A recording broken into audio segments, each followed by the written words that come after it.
This is Guitarist Denis Taaffe, and I'm in my home studio, and I want to welcome you to the making of Modern Rock Guitar Vol.346 Sahara.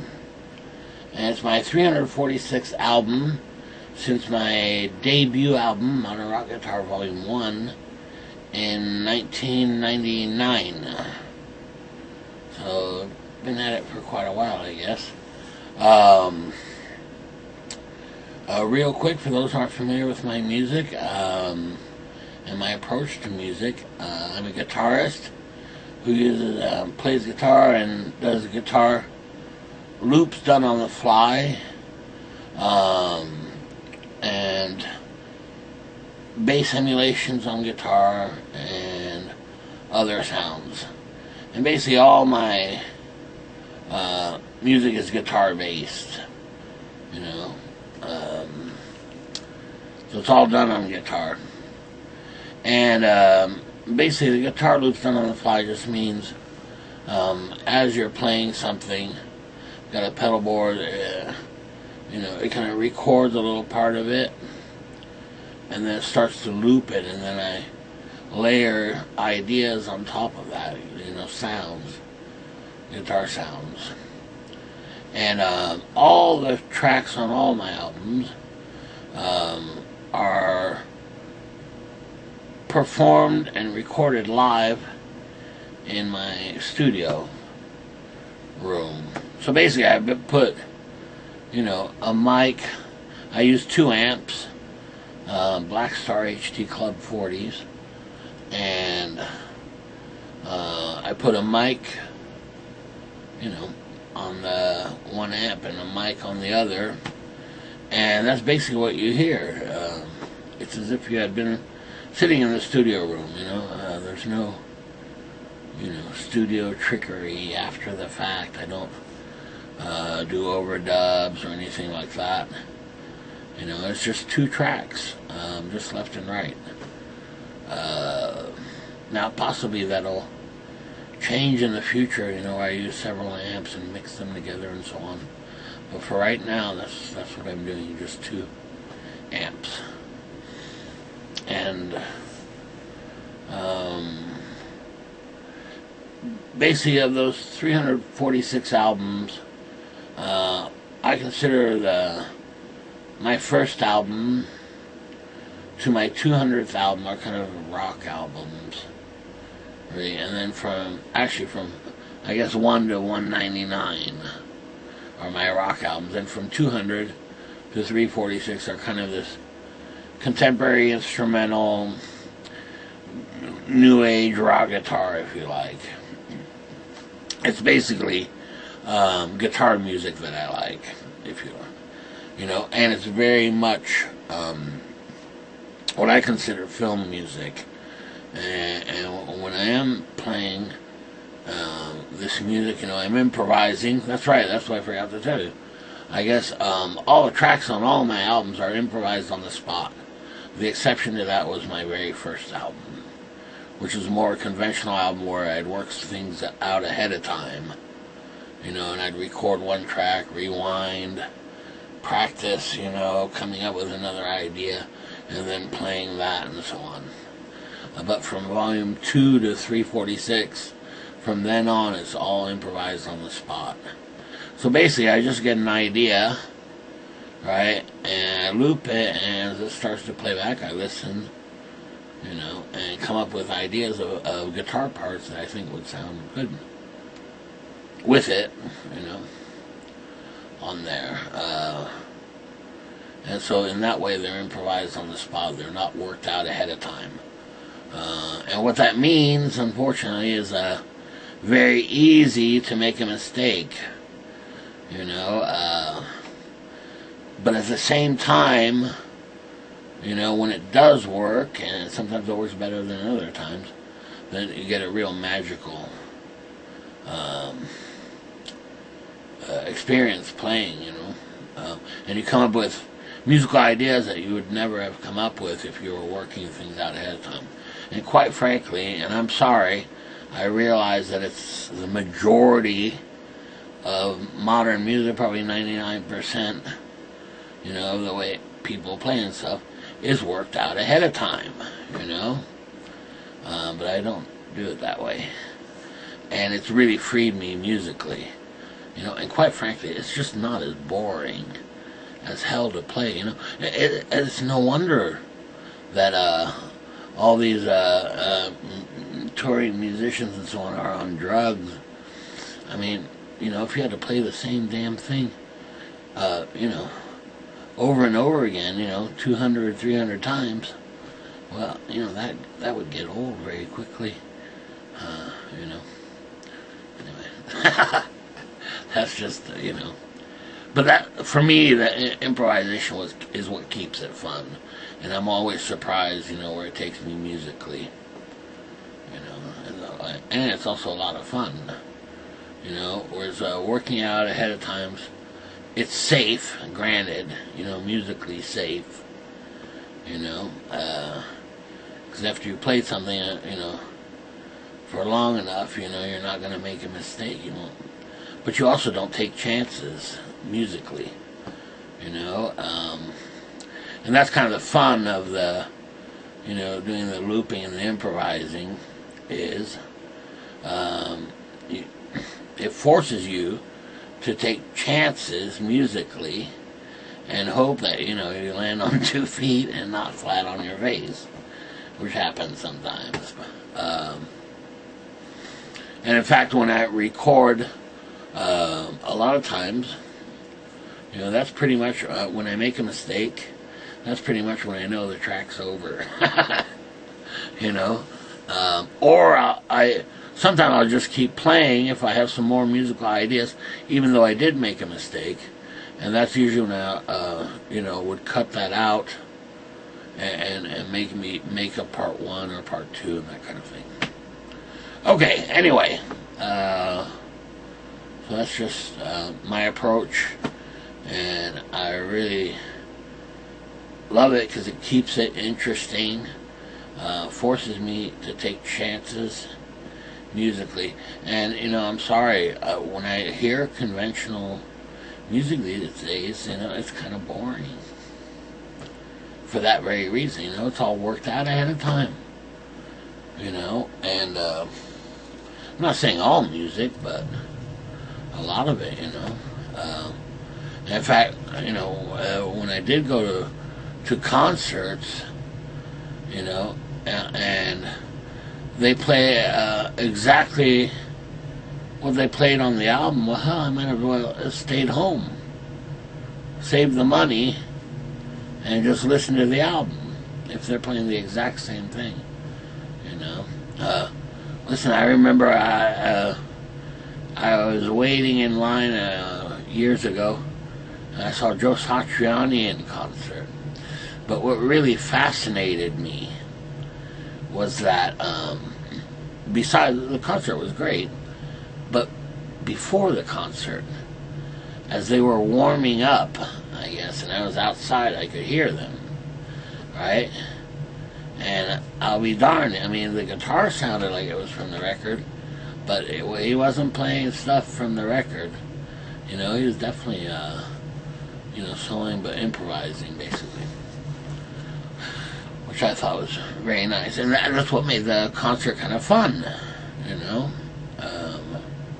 Was if it's all worked out, you know, it's kind of, you know, for me, a little boring, I guess. Oh, great, we have a visitor. And this is my cat, Shababy, blocking me completely. Thank you, Shababy. Yeah, that's very nice. A nice view. Shababy, come on out. What nerve. Okay. So anyway, let's take a look at the album cover. And again, this is it was basically a public domain photo that I really liked, and then I defaced it pretty much. You know, I put little pictures of me on each of the silhouettes of the people on the camels. It looks like a desert to me, you know. And some of them are holding guitars, of course. you know, and all the little head pictures are me, which is strange. I don't know. Not sure why I did that, but it's fun. And then I added this kind of white light, which was supposed to be like moonlight thing. So there's the album cover, and whoever out there made the original photo, I want to thank very much. You know, because I thought it was, you know, I appreciated their artwork really enough to use it on an album cover, which was, you know, that should be definitely they should be commended for making something that I really did appreciate. Okay, anyway, so here we go, and we're going to go through this kind of track by track. Sound quality is not all that great. It's just coming off the video camera, you know. So in this particular case, I did 8 tracks. Okay, that's what it came out to, was 8 tracks. And one of them, or actually 2 of them, I think, were cut into several parts. Probably because either I made a mistake, or it was too long, that kind of thing, or it changed so much that it could really be a part 1 and part 2, you know, improvisation-wise. And so I definitely wanted to do kind of film music thing, and what I noticed is that it's not a real loud album, you know, kind of like my older real rock albums, you know. This is, I think, much more subdued, and part of that is because I really changed styles, you know, as I got older, you know. Just the soloing and thing just, you know, didn't really sound musical to my ear at all anymore, you know. To my ears, it just didn't, yeah, it didn't really do it for me, I guess. And in a way, I'm real thankful, because, you know, as you get older, you know, you're no longer in the mood to, you know, flip your guitar 20 feet in the air and do some splits and and stuff in your spandex, you know. Okay, well, anyway, let's start out with the first track, which is 8 minutes and 41 seconds long. And what I recall about this track, and I put it as the title track because it really was kind of a bright sounding track, and kind of a, well, it sounded like it was, yeah, it was a good start for an album, as a segue into an album, you know. Okay, so let's take a listen a little bit to that. Okay, and here's this delayed guitar. It's a repeating pattern with delayed guitar here. So that was the beginning of the track, of course.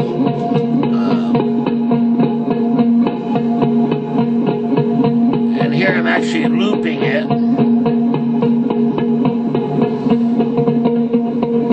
And so this is going to be the basis for the track. And soon you'll hear the emulated bass on guitar. It's still guitar, but lowered an octave with a pitch shifter, and then looped as well. And that's the bass part. And here it is. And it sounds pretty convincing that it's bass guitar, but it's actually just a normal guitar.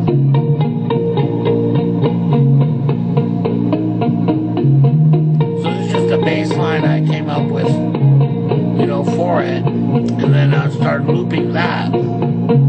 So there I've got 2 layers, and then I'll come in with some more guitar-related ideas.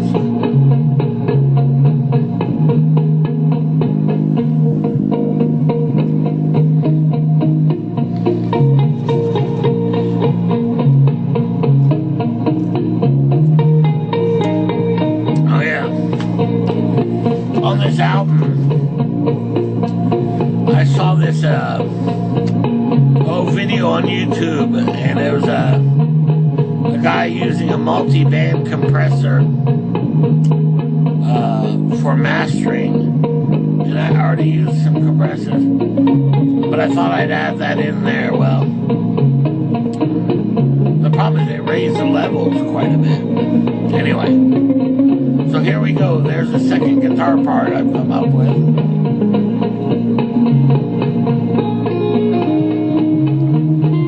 Yeah, they're just putting in fills.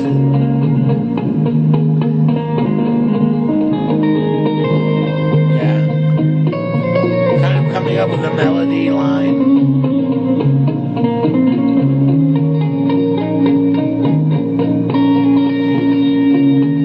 Yeah. And there's still some delay on that guitar as well. And that's coming off the Blackstar HT Club 40 amps, which I really like.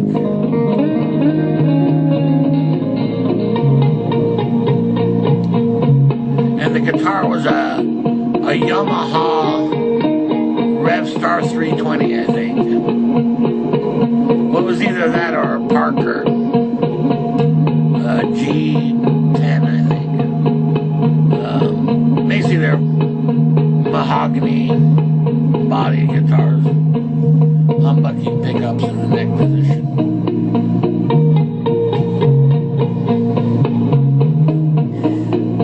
Okay,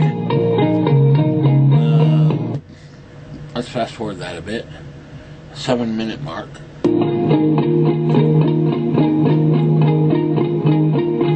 So there again, repeating patterns, right, with a delay. And I'm layering, you know, different guitar parts there.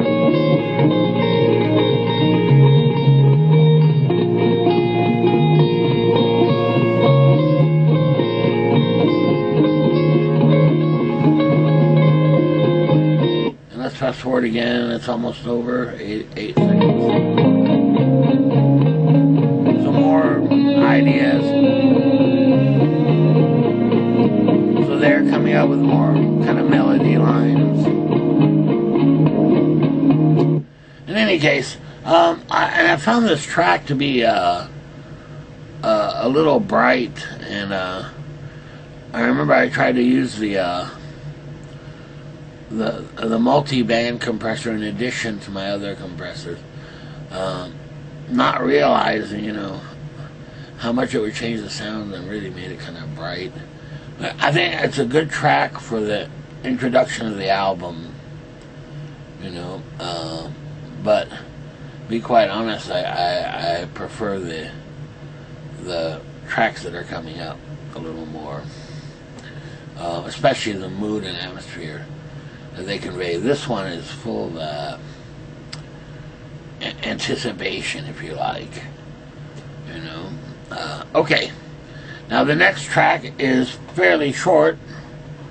It's 2 minutes and 13 seconds long. But I think I really like this track, as I recall. And it's called Dunes. You know, like sand dunes. Alright, let's take a listen to that. Oh yeah. And this is really the main theme of the album, if you like. Whereas the first track was kind of an introduction. This is the main theme of the album, and I really, really like it. So there I'm looping a clean guitar part, right? And then on top of that, you'll hear this swells, and that's guitar as well, but they're guitar swell, and it's basically where I hit a note with a pick, with the volume down, and then turn up the volume to make it sound kind of like a keyboard almost. You never hear the pick attack, you know, and it gives you this kind of real sustain, like notes, you know. Yeah, I really like this track very much, and I like the atmosphere. It's kind of laid back, you know.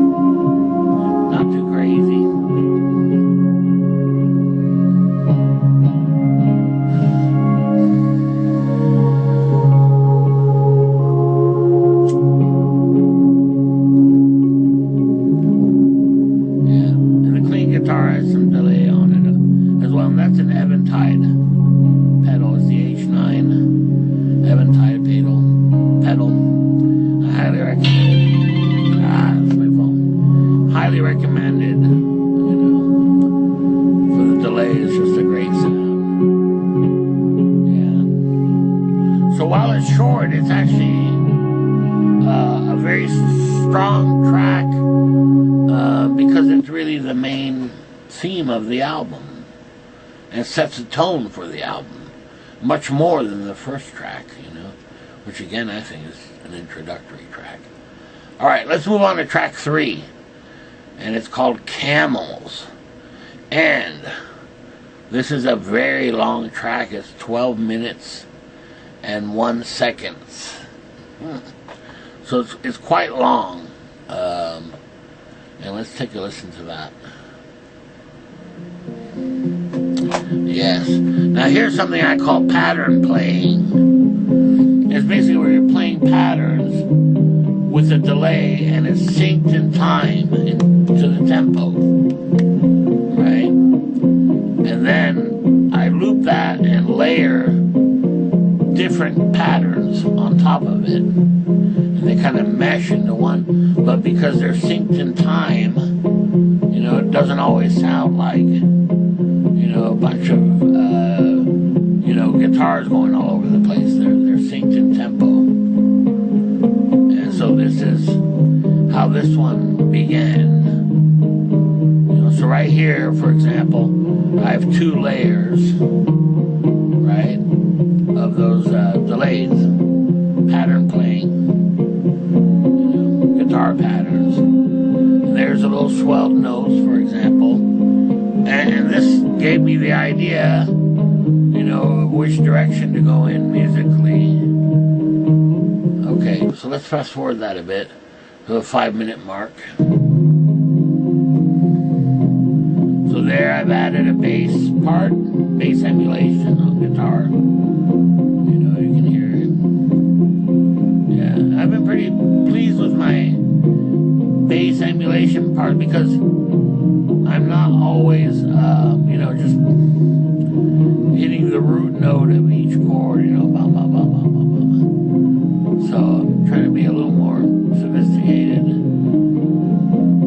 in the sense I'm playing more kind of riffs and things on the bass. Yeah, so just for me personally, I find it a little more challenging than playing just the root note all the time, you know, which is what I did on a lot of previous albums. And there I've got probably, I don't know, I couldn't count the number of layers of different patterns, you know, being looped together. Okay, let's fast forward to the, I don't know, 9-minute 15 mark. Ah, yes. Okay. Now here,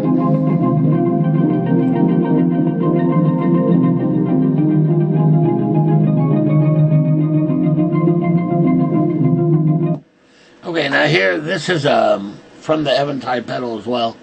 Kind of makes it sound like a keyboard.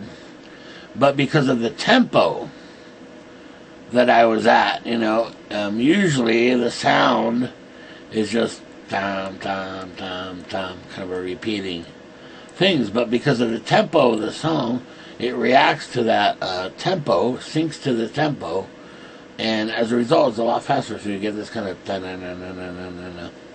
And it's done on guitar.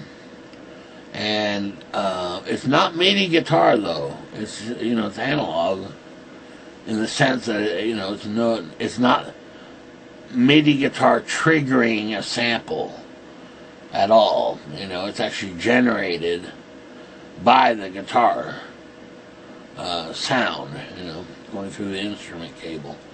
And it's a little hard to control, you know, without letting it get out of control. You know, it's very easy to hit wrong notes and things, you know.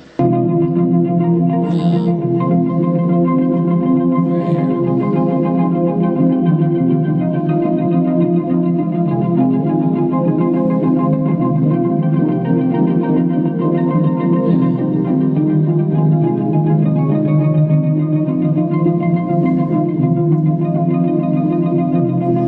And there I've actually got one of those layers is looped, playing that keyboard thing, and the other one I'm playing live, you know.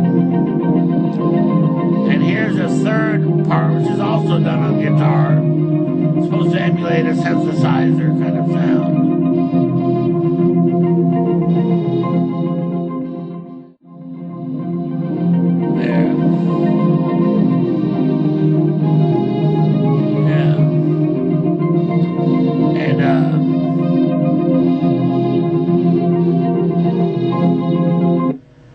So, and that kind of emulation is done also via the Eventide H9 pedal, and you know, it's being layered and so on to sound like a keyboard. And it's also kind of difficult to do on guitar because you got to be real precise on the you know, the tracking of it. You know, and because it's real easy to go off course and it'll play like a wrong note, you know, if you're not careful. The other thing is it has to be real clear because it's a monophonic synth. In other words, basically it'll only play, you know, one string at a time, basically, you know, as opposed to, you know, like a polyphonic synth, you know, which lets you play chords and that kind of thing. You know, here it's only picking up one note, so it's good for like melody lines and things. So I loop that. Suppose we can hear just the ending here. Hold on, let me get back to that. Alright, here's the ending.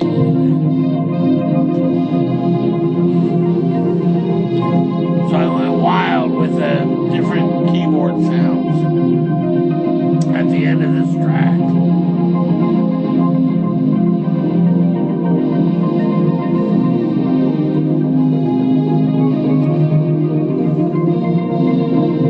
Yeah.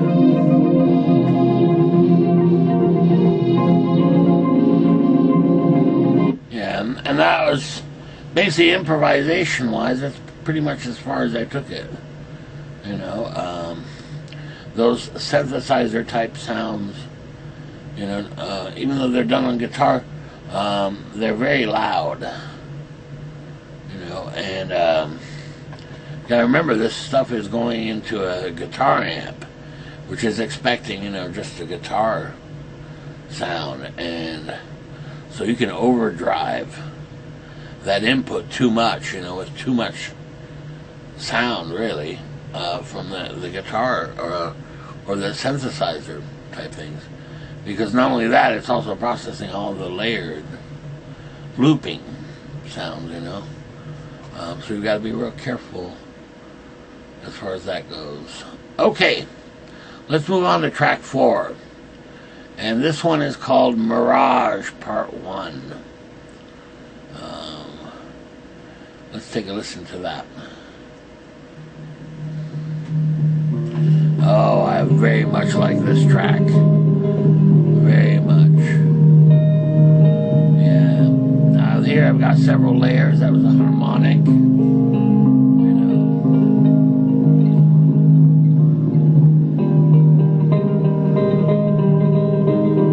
Yeah.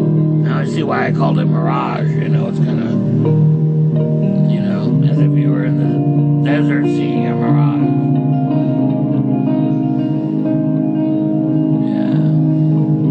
And here I did something a little different, using delays and things. And usually I'll mute a lot of the delayed sounds to do that kind of pattern playing here. But here I left them open, you know, so you get these kind of repeats.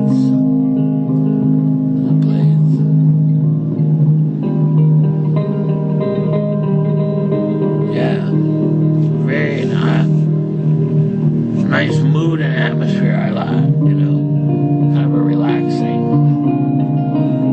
sound.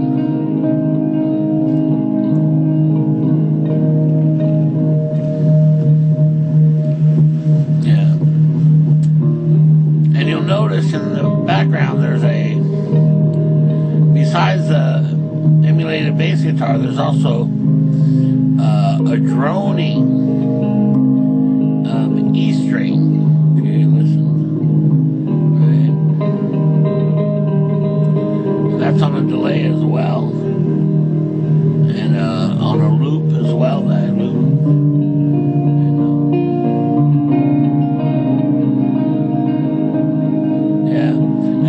This kind of thing, when you're using delays with the kind of open string, you gotta be real careful, because you know all the notes kind of run into each other, and if you're not careful, you know, you get a big mess of notes and you don't know what's what. So you have to be real careful here. And I remember using voices that were similar as far as the open strings part, so that they would run into each other and yet not sound like a big, you know, convoluted mess, whatever. But I wanted them to hang, you know, from one chord to the other, overhang on the two.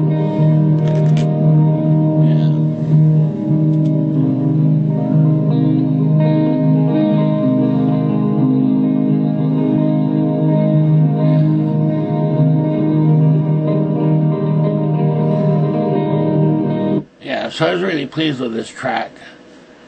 In fact, we'll revisit it later on track 6, which is part 2, which is a little more developed than this first track, you know, or fourth track, if you like. But the first track introducing that instrumental. Okay, let's move on to track 5. And track 5 is called Sahara Part 1. And of course, the name of the album. So let's take a listen to that.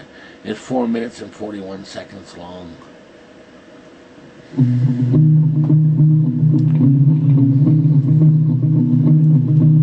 Yeah, so I started out this pattern playing. Again, that I really like, you know, on a delay.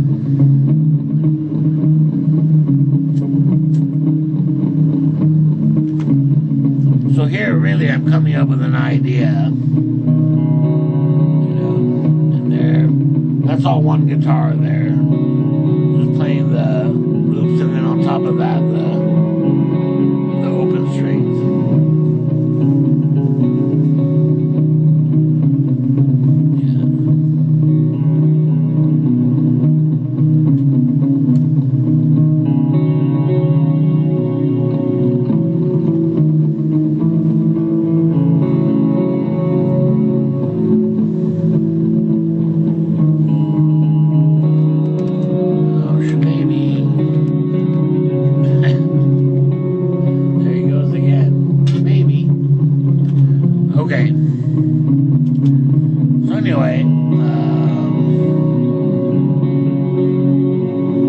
Fast forward that a bit, the 3-minute 30-second mark.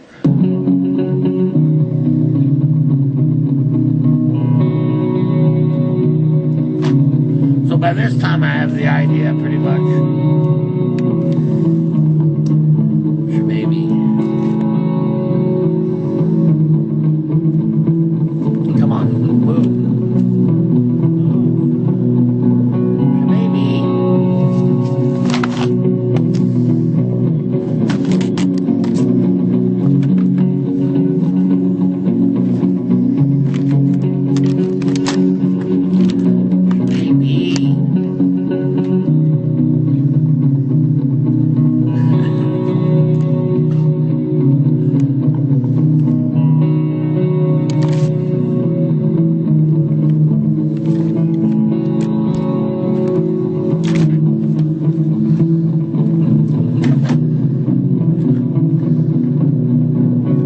Okay, and we'll revisit that as well. There are 2 other parts to that particular track, and they're actually quite different. But so anyway, that was Sahara Part 1. Pretty basic track, really. But you'll see that it sets up things for the future of the album. Okay, move on to track 6, Mirage Part 2, and we had already listened to track 4, which was Mirage Part 1. So let's take a listen to that, and it should be a little more developed. Let's hear that. Yeah. So there was a theme very similar to track 4, but as you'll see, it kind of changes and is a little more developed.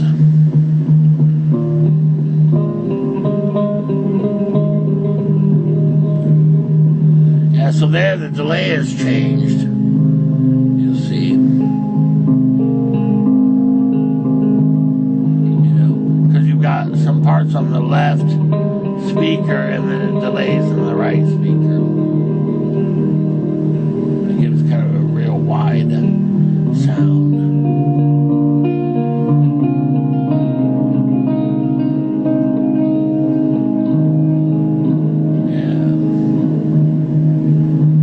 Yeah. Okay, let's fast forward to the 3-minute 12-second mark.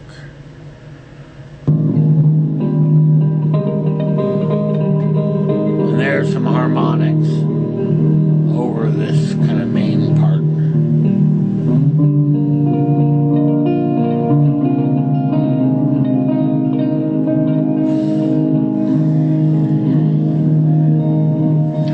Yeah, now those harmonics,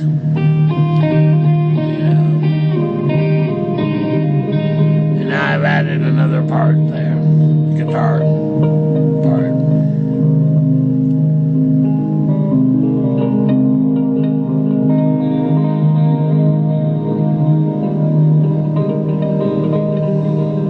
It's a real soft, delicate track there. Okay, so let's move on, and we're at Sahara Part 2, and it's 2 minutes and 40 seconds long. Let's take a listen to that. Ah, yes. You see, it's a little different than the Part 1.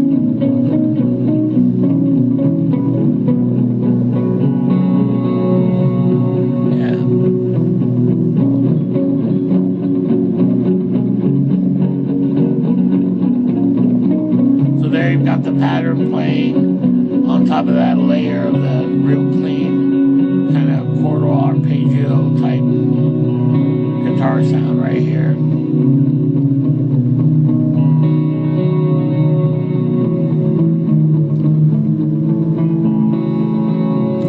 And you can hear that multi-band compressor that I use.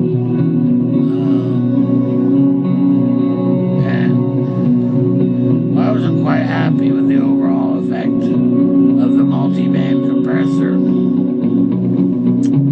because I used it in addition to what I usually use, you know, to see if I could get a better sound, and I don't think it gave me a better sound whatsoever.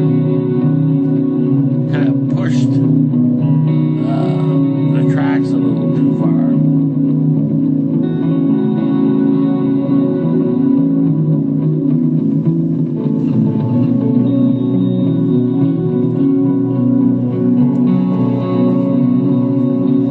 There I've added a third guitar on top of the layered looping guitar. Yeah.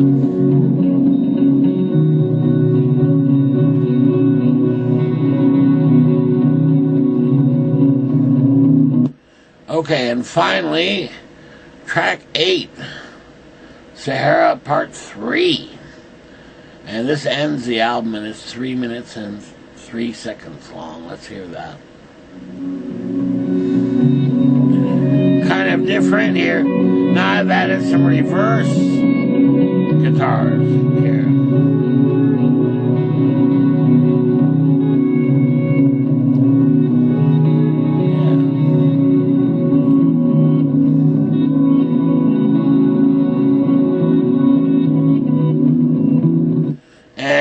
and those are kind of hard to control. The reverse guitar, you know, you play it, and then basically it plays back in reverse, and it has a tendency to kind of have a mind of its own, and some of those reverse tones, they don't always sound right, you know, so you got to be real careful the way that you use those. All right, let's keep listening.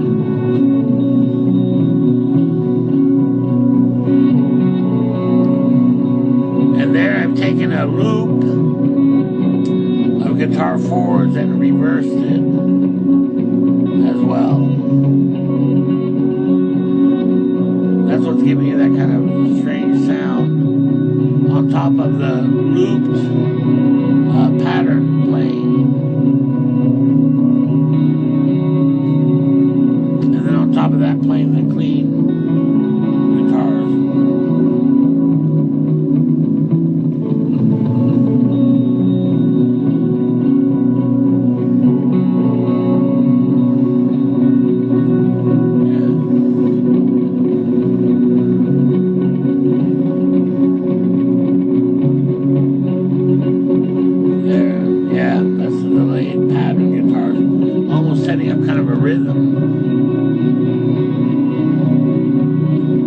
Got a little carried away with the reverse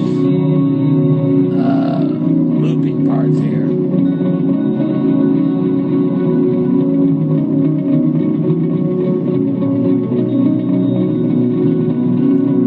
Yeah.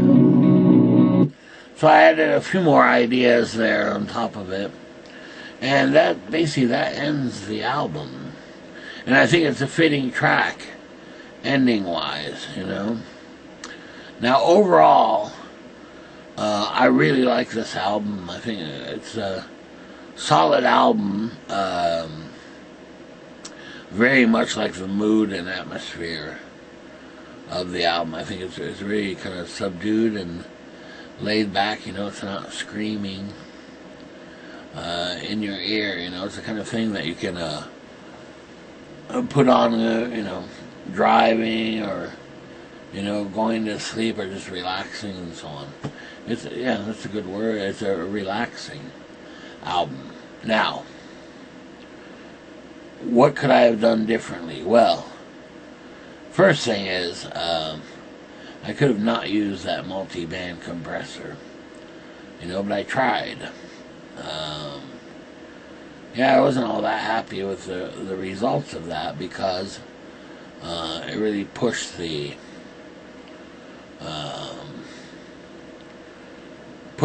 levels of the tracks quite high, you know, in a way that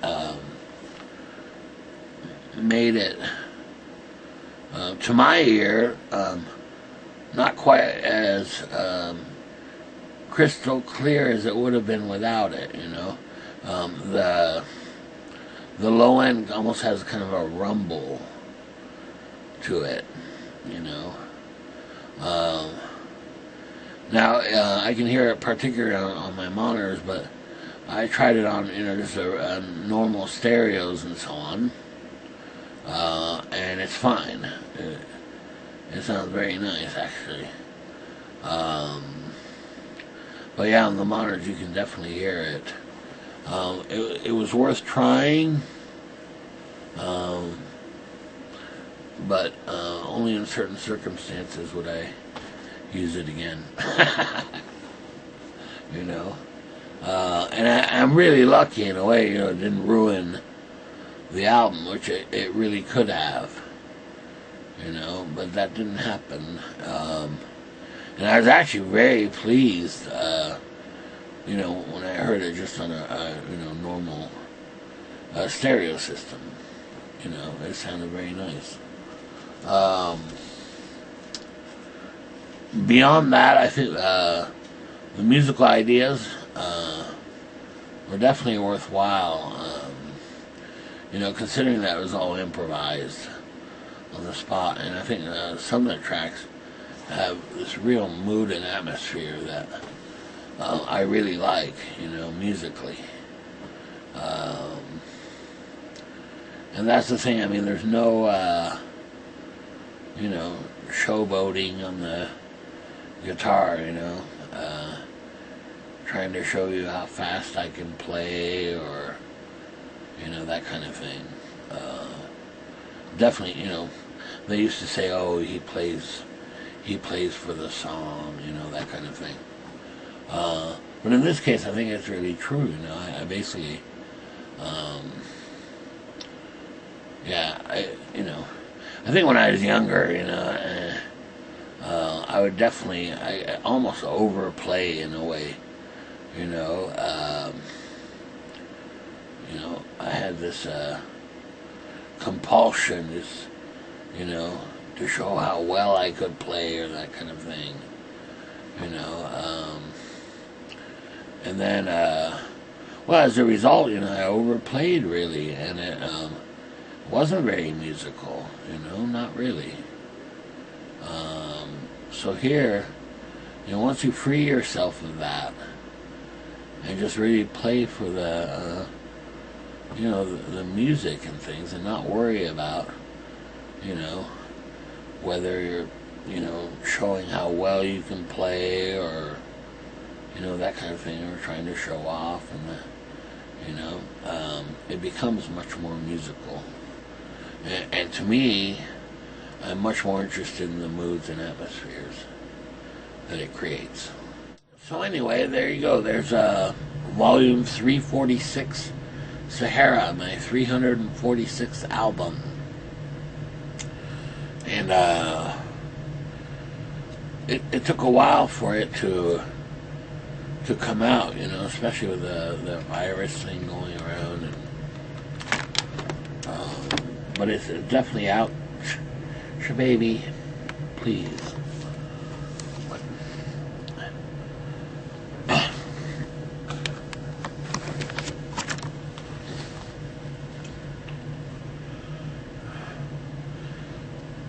Okay, so anyway, there's the album, and I'm very pleased with it, and I think Shababy here is pretty pleased with it. Actually, he's probably pretty pleased that this video is over. You know, he enjoys getting on the console here and playing with stuff that then I can't find. You know, like guitar picks, for example. Here he goes now. Okay.